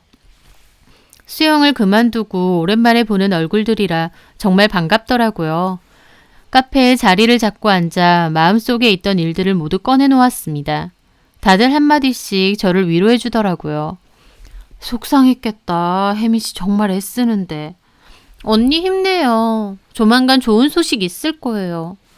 저를 진심으로 걱정해서 얘기해 주는데 오랫동안 사귄 친구들은 아니지만 정말 고맙더라고요. 특히 저보다 어린 소정이 언니처럼 저를 다독여 주는데 고마워서 눈물이 날 뻔했죠. 그리고 며칠 뒤 출장에서 돌아온 남편이 외국에서 산 가방을 선물로 주며 지난번 일은 정말 미안하다고 사과를 하더라고요. 그땐 내가 말이 너무 심했어. 자기가 제일 힘든 거 아는데. 아니야. 나도 직장 생활 어떤지 뻔히 알면서 괜히 자기한테 심술 부렸어. 내가 미안해. 나도 더 노력할게. 운동이라도 할까? 그래, 좋은 생각이다. 수영 어때? 자기 또래 남자들도 많이 배워. 그래? 수영 괜찮을까? 일 끝나고 가기도 좋고. 어때? 제 말에 남편은 알겠다고 했어요. 그리고 며칠 뒤 제가 다니던 센터에 수영 교실을 등록했다고 말해주더라고요. 저는 수영 배울 때 필요한 것들을 챙겨주며 건강하게 다시 노력해보자고 말해주었어요. 제가 해보고 좋았던 걸 추천해준 건데 그 제안이 제 뒤통수를 치게 될 줄은 꿈에도 몰랐습니다. 그 다툼 이후로도 역시나 임신은 몇 개월간 소식이 없었습니다. 답답해진 시어머니는 이제 통화로는 만족 못하셨는지 저희 집에 직접 찾아오셨어요. 어디서 지어오신 보약을 가져다 주시며 꼬박꼬박 먹으라고 하시고 또 한 번은 함께 용한 점집에 저를 데리고 가기도 했습니다. 혹시 모르니까 뭐든 해보자는 심정으로 어머님을 따라갔죠. 근데 점집에서 듣고 싶지 않은 소리를 듣게 됐어요. 언제쯤 아기가 생길지 묻자마자 그 무당이 저를 보며 자식 복 없으니 그냥 포기하란 소리를 하더라고요. 저는 너무 앞뒤 없는 악담에 황당해하며 왜 그러냐고 물었는데 저한테는 자식이 안 보인대요. 불쾌한 기분에 다른 건 더 묻지도 않고 밖으로 뛰쳐나가 버렸습니다. 근데 그 얘기를 들은 이후로 어머님은 저를 상당히 못마땅한 얼굴로 바라보시더라고요. 그리고 집으로 돌아가는 차 안에서 계속 한숨을 쉬시며 가슴을 치시기도 했죠. 아휴, 미리 알아봤어야 하는데. 네? 됐다. 운전이나 해. 이걸 어떡하면 좋니? 나도 그렇고 니네 시아버지도 목이 빠져라 기다리는데. 아휴. 어머니, 아무리 용해도 그냥 미신이잖아요. 너무 믿지 마세요. 예, 저 사람이 얼마나 용하다고 소문이 났는데 내 친구 남편 암 걸린 것도 맞춘 양반이야. 노발대발하는 어머님 옆에서 저는 이러지도 저러지도 못한 채 가만히 어머님의 성화를 듣고 있어야 했습니다. 정말 애 못 낳는 거 하나로 대역 죄인이 된 기분이었죠. 저에게 임신이 이렇게 간절한 일이 될 줄은 몰랐습니다. 근데 그토록 간절하던 아기는 엉뚱한 곳에 들어섰습니다. 바로 수용교실 아는 동생이었던 소정이었어요. 단톡방에서 문자를 받자마자 저희는 곧바로 모여 어떻게 된 일인지 물었죠. 임신 3개월 차이고 조심해야 하기 때문에 이제 수용을 그만둬야 할 것 같다고 말하더라고요. 누군가 만난다는 얘기를 한 적도 없었던 터라 연애도 결혼도 아닌 임신 소식에 다들 얼떨떨해하면서 아이 남편은 어떤 사람인지 물었어요. 그런데 소정이는 말하기를 조금 주저하더라고요. 아이 아빠는 누구야? 만나던 사람 있었어? 네, 오래 만난 건 아니라 어디 알리기는 좀 그랬어요. 그랬구나. 어떤 사람인데? 혹시 수영장 그 강사님? 아, 아니에요. 그냥 우연히 알게 돼서 친해진 사람이에요. 몇 번 만났는데 너무 좋은 사람이에요. 정말 사랑해요. 그렇지만 임신은 너무 갑작스럽다. 정말 괜찮겠어? 그럼요. 저희 곧 결혼할 거예요. 그래? 그렇다면 다행이고. 암튼 축하해. 평소 소정이는 수영장에서도 강사며 수강생이며 괜찮은 남자만 있으면 잘 어울리고 가벼운 스킨십도 서슴지 않는 성격이었어요. 그래서 그 애아빠란 사람 정말 괜찮은 남자인지 걱정이 되더라고요. 그런데 소정이는 정말 확고하게 그 애기 아빠인 사람과 결혼할 것처럼 말하더군요. 뭐 어련히 알아서 잘 하겠어 하며 그냥 축하만 해줬습니다. 하지만 한편으로 마냥 축하해 줄 순 없었습니다. 나는 이렇게 별짓을 다해도 안 생기는 아이가 결혼도 하지 않은 처녀한테 덜컥 생겼다는 사실이 꽤 뒤숭숭하더라고요. 그리고 퇴근하고 돌아온 남편을 붙잡고 하소연했죠. 나 오늘 수영교실 사람들 만났는데 글쎄 결혼도 안 했으면서 임신했대. 정말? 그 얘기 듣는데 말은 축하한다고 하면서도 너무 씁쓸한 거 있지. 어찌나 기뻐하던지 속으로 질투나 죽을 뻔한 거 감신이 참았소. 마음을 곧게 써야 되는데 마음처럼 안 되네. 뭘 그런 걸 가지고. 근데 누구? 왜? 결혼 전에 내가 소개시켜준 사람들 있잖아. 거기서 제일 어린애, 소정이. 그때 제 입에서 소정이의 이름이 나오자마자 남편의 얼굴이 순간 확 굳더라고요. 그게 그렇게 놀랄 일인가 싶어 물었습니다. 뭘 그렇게 놀라? 우리 모르게 만나는 사람이 있었나 봐. 어떤 사람인지 물어봤는데 그건 제대로 얘기 안 하더라. 그래서 좀 걱정됐어. 괜히 이상한 사람 만나는 건 아닌가 싶어서. 임신을 했다고? 곧 결혼도 할 거래. 아주 신나 보이더라. 그 이야기 후 남편은 계속 딴 생각을 하는 사람처럼 보였습니다. 저녁을 먹을 때도 또 같이 거실에서 TV를 보는 동안에도 어딘가 불편한 사람처럼 안절부절 못하는 게 보였죠. 저는 왜 저러나 싶었지만 별 대수롭지 않게 생각했어요. 남편의 행동에 어떤 비밀이 숨겨져 있는지 꿈에도 상상하지 못했으니까요. 그 비밀을 알게 된 건 며칠 후 소정이의 연락 때문이었습니다. 단 둘이서 만난 적은 없었던 터라 갑자기 만날 수 있냐는 문자를 받고 조금 의아했어요. 제가 다른 언니들도 부를까 물어보니 저랑만 보고 싶다고 했죠. 저에게 따로 할 말이 있나 싶어 알겠다고 하고 약속 장소로 나갔습니다. 카페에 가니 단정하게 옷을 차려입은 소정이 저에게 손을 흔들더라고요. 자리에 가 앉으며 무슨 일로 만나자고 한 건지 물었죠. 그런데 뜬금없이 소정이는 제 임신에 대해 묻더라고요. 언니, 지난번에 제가 언니 앞에서 너무 자랑했죠. 언니가 요즘 어떤지 뻔히 알면서. 아, 아니야. 뭘 그런 걸 눈치를 봐.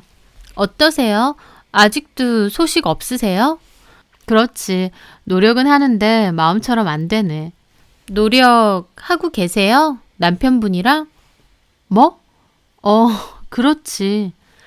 대화가 이어질수록 저는 점점 이상함을 느꼈습니다. 굳이 따로 불러서 저와 남편에 대해 묻는 게 이상하잖아요. 근데 소정이의 질문은 거기서 그치지 않고 점점 선을 넘어가더라고요. 그럼 요즘에도 잠자리 자주 하세요? 저기 소정아, 갑자기 왜 그런 질문을 해? 조금 당황스럽다. 지금 그거 물어보려고 만나자고 한 거야? 아, 죄송해요. 아무리 좋아하는 동생이라도 이런 질문을 하는 건 불쾌했죠. 그러자 소정이도 미안하다며 곧장 사과를 하더라고요. 잠시 동안 둘 다 말없이 커피만 마셨어요. 그리고 곧 소정이가 다시 얘기를 꺼내더라고요. 그런데 그 모습이 무슨 큰 결심을 한 사람처럼 보였습니다. 언니,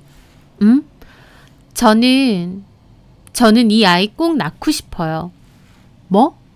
꼭 낳을 거예요. 그리고 아이 아빠랑 함께 행복하게 잘 살고 싶어요.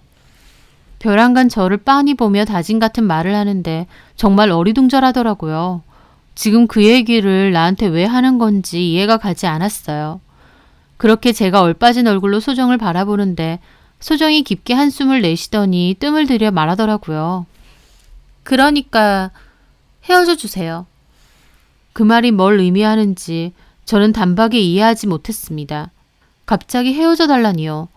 기가 막힌 제가 무슨 말을 하는 거냐고 되묻자 그제야 소정이 모든 사실을 밝히더라고요. 제 뱃속의 아이 실은 우석 씨 아이예요. 뭐? 뭐라고? 이 아이 아빠 언니 남편 차우석 씨라고요. 너무나도 어이가 없어 아무 말도 못하고 입만 뻥끗거렸습니다. 그게 지금 무슨 소리야? 죄송해요.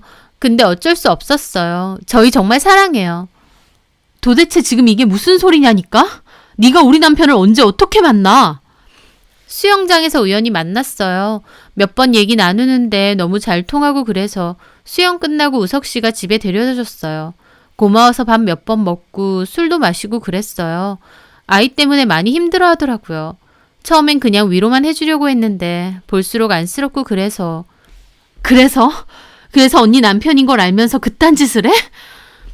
죄송해요. 그러면 안 되는 거 아는데 사랑하게 됐어요. 우석 씨도 저 많이 좋아한다고 했고요. 너 미쳤니? 그걸 지금 내 앞에서 말이라고 해? 죽을 죄 진 거 알아요.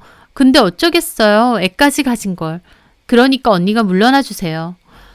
참 당돌하더군요. 참 좋아하던 동생이었는데 눈앞에 앉아있는 여자는 그동안 알던 소정이와는 전혀 다른 모습으로 저에게 이혼을 요구했습니다. 저는 기가 막혀 언성이 높아졌어요. 내가 왜? 내가 누구 좋으라고? 언니, 어차피 여자 구실도 못하잖아요. 뭐? 우석 씨네 부모님 다 손주 원하시는데 언니는 안 되잖아요. 근데 저는 가졌어요. 우석 씨 아기. 그러니까 미안하지만 우석 씨 놔주세요. 저는 거기서 더 참지 못하고 몸을 날려 소정이의 뺨을 후려 갈겼습니다. 소정은 저에게 소리치더라고요. 미쳤어요? 뱃속에 잘못되면 어쩌려고 이래요? 뭐가 어째? 남의 남편이랑 바람난 주제에 지금 뱃속에 애 걱정하니? 언니가 못 가진 거 내가 가져서 화났겠죠. 근데 이미 이렇게 된 걸 어떡해요? 이게 운명인가 보죠. 다 늙어서 이런저런 발악하면 애가 생길 것 같아요? 그러니까 더 비참해지지 말고 우석 씨랑 그만 헤어지라고요. 소정이는 그 말을 하고 황급히 가방을 챙겨 카페를 나갔습니다. 저희 두 사람의 소란에 카페 안에 있던 사람들이 웅성거리며 쳐다봤지만 저는 너무 기가 막혀 아무것도 보이지 않고 들리지 않았어요. 어떻게 나에게 이런 일이 다 있나 싶고 너무 소름 끼쳐서 그대로 주저앉아 울었습니다. 그날 저녁 저는 퇴근한 남편과 마주했어요. 싸늘하게 굳은 제 표정을 보고 남편은 무슨 일인지 대충 알아차린 듯 미안하다고 하더라고요. 정말 어처구니가 없었습니다. 좋은 사람이라 철석같이 믿었는데 이런 배신을 하다니요. 저는 애써 침착하며 어떻게 된 일인지 물었어요. 그러자 남편이 말해주는데 소정이가 한 말과 비슷하더라고요. 처음엔 그러려고 한 게 아닌데 어쩌다 몇 번 집에 데려다 주면서 점점 친해졌어. 그러다 보니 같이 밥도 먹고. 그러면서 나보고는 같이 힘내보자, 노력하자 그딴 소리란 거야? 그냥 실수였어. 이틀 전에 만나서 지우라고 했는데 싫대. 그럼 이제 어쩔 건데? 걔가 싫다 그러면 나는 그냥 걔가 그 아이 낳아서 키우는 걸 두 손 놓고 지켜봐야 돼? 목이 아플 정도로 소리를 질렀습니다. 담담하게 말하는 남편의 태도가 더 끔찍하더라고요. 근데 그 뒤로 남편이 한 말이 더 가관이었습니다. 미안해. 우리 이혼하자. 뭐? 이혼? 지금 이혼하자고 했어? 왜? 그 애 때문에? 지금 이혼하자고 말해야 할 사람이 누군데? 이혼하자고 말해도 내가 해야지. 그걸 당신이 왜 해? 뭘 잘했다고? 미안해. 근데 그럼 어떡해. 내 아이잖아. 내 아이를 가졌다잖아. 그게 그렇게 좋니? 밖에서 애 만들어 놓고 그게 네 핏줄이라서 그렇게 좋아? 지금까지 같이 산 나를 버릴 만큼 그게 그렇게도 좋냐고.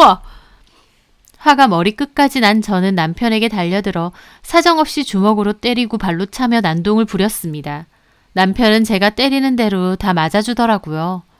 어쩌다 행복했던 결혼 생활이 이렇게 된 건지 그날 이후로 남편은 집에도 들어오지 않았습니다. 혼자 남겨진 저는 남편이 소정에게 갔을 걸 상상하며 하루 종일 울고 괴로워했죠. 너무 속이 뒤집어져 시어머니에게 남편을 찾는 전화도 걸어봤습니다.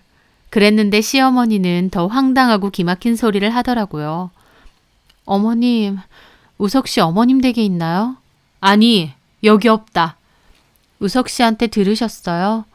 우석 씨 바람 폈대요. 그래, 들었다. 미안하다. 내가 면목이 없다. 저 이제 어떡해요, 어머니? 미안하다. 미안한데 이렇게 된 이상 네가 물러서 주는 게 맞지 않겠니? 애까지 가졌다는데 어떡해. 시어머니까지 저보고 헤어지라고 말하시더라고요.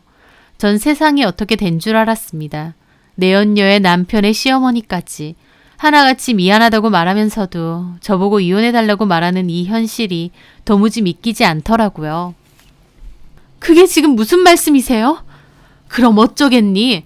겨우 생긴 우리 핏줄인데 그럼 지워? 솔직히 너도 가망 없고 그러게 네가 애만 빨리 가졌어도 이런 일이 일어났겠어? 어머니! 에휴, 인연이 아니다 생각해. 너 능력 좋고 인물 좋잖아. 얼마든지 더 좋은 남자 만나서 새 출발할 수 있을 거야. 요즘 이혼은 흠도 아니야. 위자료는 우리 쪽에서 최대한 신경 써주마. 이건 아니죠, 어머니. 저 우석 씨 아내예요. 아무리 제가 애 못 낳았어도 제가 우석 씨 아내라고요. 저 가만 안 있어요. 우석 씨 그 기집애 다 소송할 거예요. 이미 이렇게 됐는데 그렇게까지 해야겠니? 심보 좀 곱게 써라.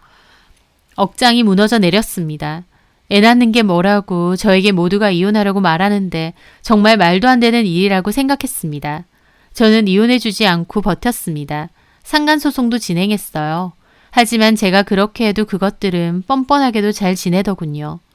남편은 저에게 서로 힘들게 하지 말고 끝내자면서 이미 끝난 인연을 왜 구태여 잡고 있냐고 하더군요. 자기가 미안하고 사과의 뜻으로 지금 사는 집은 제 명의로 넘겨줄 테니 제발 이혼만 해달라면서요. 그 소리를 듣는데 소정이와 소정이가 낳은 아기가 그렇게 중요한가 싶어 더욱 비참해지더군요.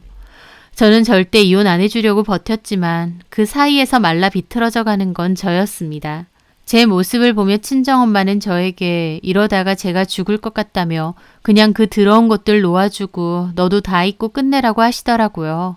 제가 그것들한테 복수한다고 할수록 저만 더 힘들어지고 망가진다면서요. 엄마는 분통 터져도 또 시간이 지나면 괜찮아진다면서 보란듯이 그 집 받고 그냥 줘버리라고 하셨어요. 꾸역꾸역 버티고 있는다 해도 저만 힘들다면서요. 부모님의 설득과 더불어 저도 저까진 놈 그냥 줘버리고 말자 다짐했습니다. 집 준다고 했으니 그가 받고 그냥 다 잊어버리자 결심했죠. 그래서 결국엔 위자료와 재산분할 명목으로 집 받고 이혼해줬습니다. 그 더러운 것들 알아서 살라고 하고 저는 그 똥통에서 빠져나와야겠다는 생각뿐이었어요. 이혼을 하니 속 시원하면서도 또 한편으론 여전히 힘들었고 그것들에 대한 생각을 버리기가 힘들더군요. 저를 위로해주기 위해 동생이 자주 집으로 찾아왔죠. 내가 이혼해준 게 잘한 건지 모르겠다. 잘했어 언니. 쓰레기 소굴 속에서 뒹굴어봤자 언니만 괴로워. 그런 쓰레기들은 잊고 다시 잘 살아보자. 언니가 힘내서 잘 사는 모습 보여주는 게 그 인간들한테는 최고의 복수야. 동생의 위로에 저는 헛웃음이 났습니다. 정말 제가 그런 복수를 할 수 있을지 자신이 없었어요. 모든 게 막막했고 한 치 앞도 보이지 않았죠. 그런데요. 정말 저에게 복수의 기회가 찾아왔습니다. 이혼 후 몇 개월이 지났을 때였어요. 저도 조금씩 정신을 차리고 다시 제 생활을 찾아 나갔습니다. 일도 하고 그만두었던 수영도 다시 다니고요. 같이 수영을 배웠던 사람들에겐 제 이혼에 대해 벌써 소문이 다 났습니다. 저랑 친하게 지내던 언니들은 틈만 나면 저를 붙들고 소정이를 욕하며 제 편을 들어주었어요. 진짜 그런 애인 줄 몰랐어. 정말 기가 막혀. 그러니까 솔직히 이제와 하는 말이지만 걔가 좀 그랬어? 여기 다니는 남자들 보면서 꼬리치고 다니더니 어떻게 아는 언니 남편을 보통 아니야 걔. 저 이제 괜찮아요. 다 잊고 살 거예요. 잘 생각했어. 아니 근데 너무 괘씸해. 내가 걔 인스타 마팔이잖아. 요즘 아주 난리야. 불륜녀 주제에 아주 태교 사진이네 뭐네 하면서 얼마나 사진을 올리는데 그 뻔뻔함이 말도 못해. 진짜 난년은 난년이야. 언니에게 소정이 그 기집애가 SNS에 그런 사진까지 버젓이 올린다는 얘기를 들으니 다시 우라가 치밀더라고요. 정말 낯짝도 두꺼운 인간들이었습니다. 그런 것들은 다시는 상종하지 말고 살아야 하는데 저도 사람인지라 궁금하더라고요. 조강지쳐 버리고 얼마나 잘 사는지 확인하고 싶었어요. 아예 없는 사람처럼 지우고 보란듯이 살려고 했지만 신경 쓰이고 궁금은 하더군요. 당장이라도 그 SNS 사진에 이것들은 불륜이다, 나쁜 년놈들이다 라고 댓글이라도 달고 싶은 심정이었어요. 저는 약간 집착적으로 소정이 인스타에 들어갔습니다. 증오는 그리움과도 닮아있다는 어느 드라마의 대사처럼 저도 악착같이 그 기집애의 SNS에 들어가 아무렇지 않게 행복한 척하는 그 기집애 얼굴을 보며 이를 갈아댔죠. 그 기집애의 배는 점차 커졌고 제 눈에선 피눈물 나게 해놓고 본인은 보란듯이 잘 살더군요. 그러다 한동안은 사진이 안 올라왔고 후에 출산했다는 소식과 함께 사진을 올렸어요. 병실에서 환자복을 입은 채 아이를 안고 있는 소정이의 사진이요.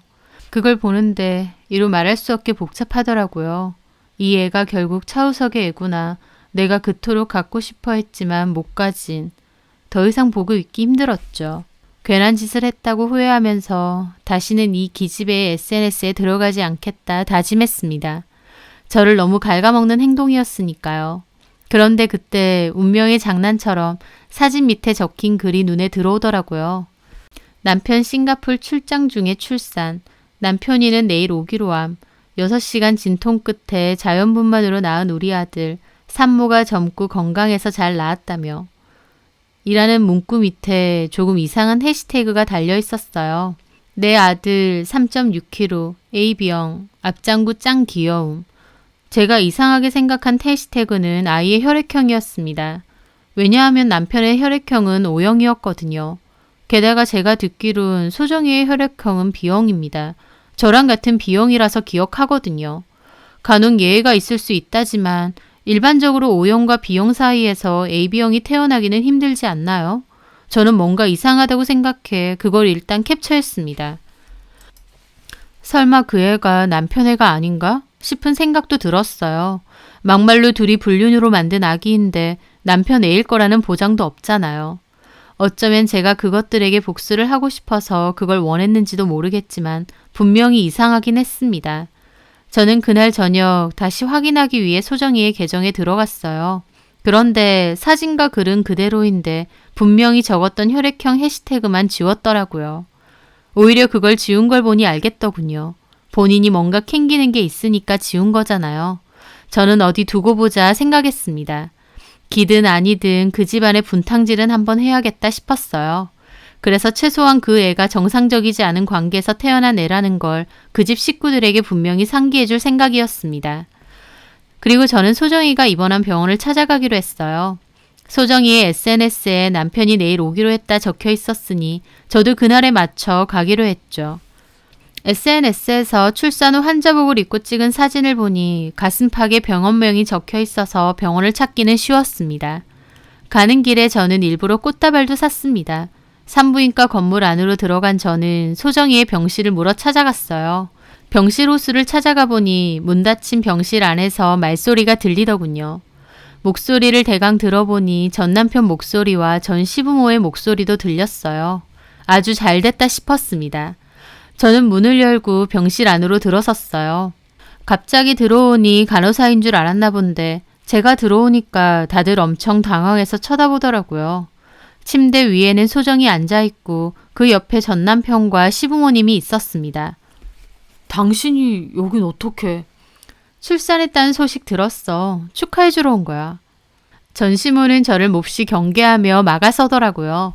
예, 이미 줄 거 주고 받을 거 받고 다 끝난 사이 아니니? 근데 여기가 어디라고 와? 왜요?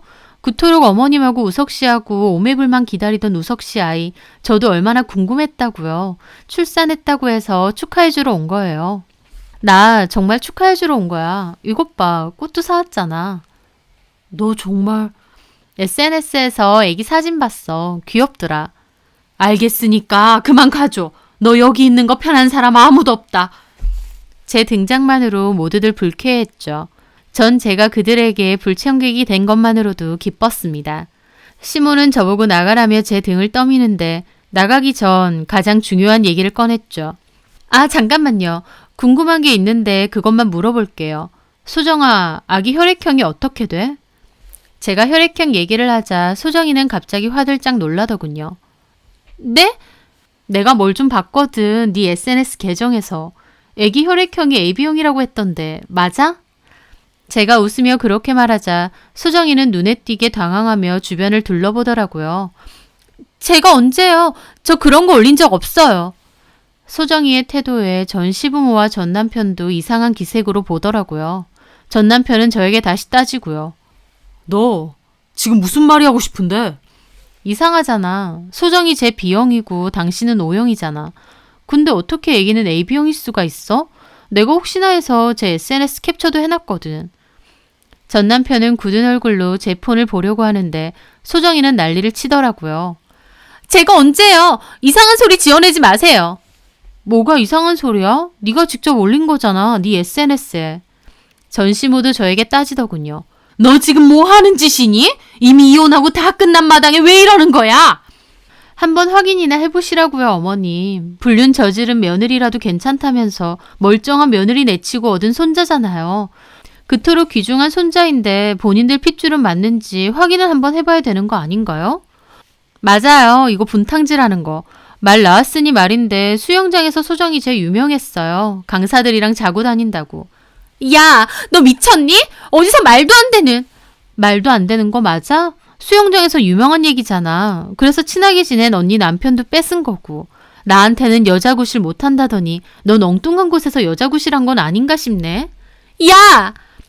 당신 지금 한 말 책임질 수 있어? 남편까지 부들부들 떨며 저에게 말하더군요. 그 모습에 저는 코웃음을 쳤죠. 내가 책임을 왜 져? 이미 남의 남자 됐으면서. 혹시 모르니까 확인이나 해보라고. 너나 저기 집에나 불륜으로 만든 애기 아니야? 톡 까놓고 제가 너랑만 잤다는 보장도 없잖아? 그 말을 꺼내고 보니 전 시부모와 전 남편 표정이 아주 가관이더군요. 소정이 쟤는 얼굴이 파랗게 질려서 어쩔 줄 몰라 하고요. 그걸 보는데 정말 후련하더라고요. 이제야 제대로 돌려준 것 같아 속이 시원했거든요. 저는 꽃다발을 침대 옆에 놔두고 그대로 병원을 빠져나왔어요. 병실은 정말 쥐죽은 듯이 조용했는데 그 침묵이 무엇을 뜻하는지 알기 때문에 더 통쾌하더라고요. 이미 전 시모와 전 남편은 소정이의 아기가 진짜 전 남편의 아기가 맞는지 의심할 테고 소정이도 혈액형 해시태그 급하게 지운 걸 봐서는 속으로 아차 싶을 겁니다. 그 뒤가 어떻게 됐는지 두 눈으로 직접 못 봐서 아쉬울 지경이었죠. 솔직히 전 남편의 아이든 아니든 중요치는 않았어요. 제 목적은 최소한 그렇게 한 번이라도 분탕질을 하려는 거였거든요. 근데 결과는 놀라웠습니다. 소정이와 연락 간간히 한다던 언니의 말을 들었더니 정말 그 아이는 남편의 친자가 아니었어요. 전 남편네 집은 소정이 가만 안 둔다고 한바탕 난리가 났고 소정이도 아이 데리고 잠수 탔다고 하더라고요. 혹시나 했는데 역시나였습니다. 어디서 임신하고 와서 전 남편 애라고 하며 가정 파탄내고 남편 놈도 정말 그 기집애랑 놀아난 게 맞으니 그 장단에 놀아난 거였죠. 이혼 후에도 뭔가 속이 갑갑했는데 그 일 이후 속은 후련하고 좋더라고요. 전 남편 놈은 그 후에 술 먹고 저에게 전화해서 꼬장을 부린 적이 있어요. 어이없게도 제 탓을 하려는 겁니다. 왜 그런 얘기를 한 거야? 왜 다 망친 거냐고. 어이가 없어서 그냥 끊으려다 말해주었죠. 진심이야? 내가 다 망쳤다 생각해? 내가 당신을 망친 게 아니라 구해준 거야. 남의 앤지도 모르고 키울 뻔한 걸 내가 구해준 거라고. 그런 분간도 안 되니 와이프 친한 동생하고 놀아나서 바람이나 폈겠지.